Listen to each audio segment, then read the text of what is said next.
บ่ได้ให้แต่กันน้ำตาบ่ไหวก็หูอยู่เต็มใจห้องให้ก็บ่ได้ยังแต่ก่อนเขาหาแต่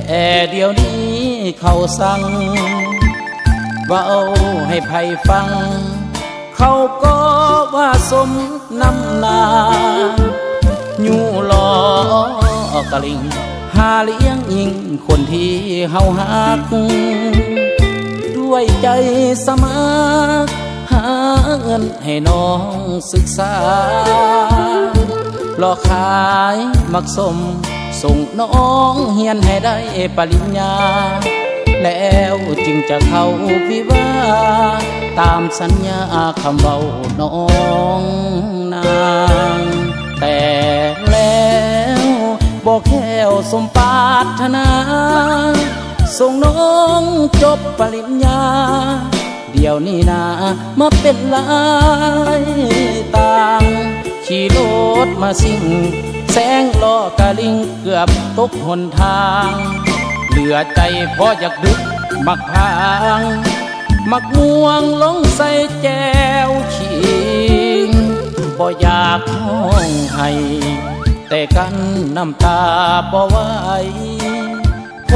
ษว่าขี้ใส่ใจลืมกันง่ายแค่นอใจยิ่ง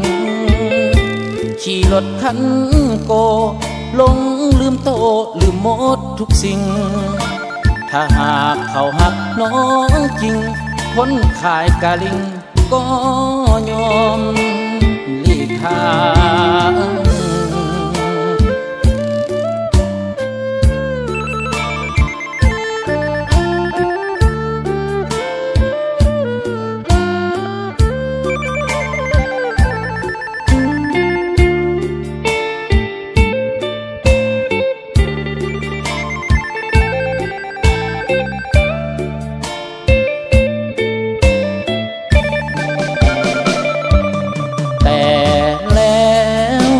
บอกแค่วสมปรารถนา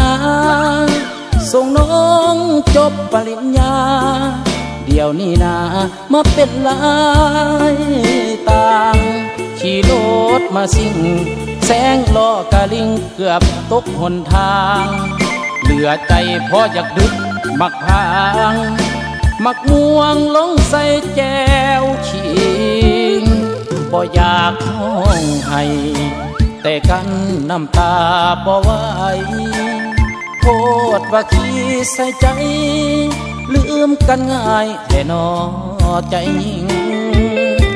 ขี่รถคันโก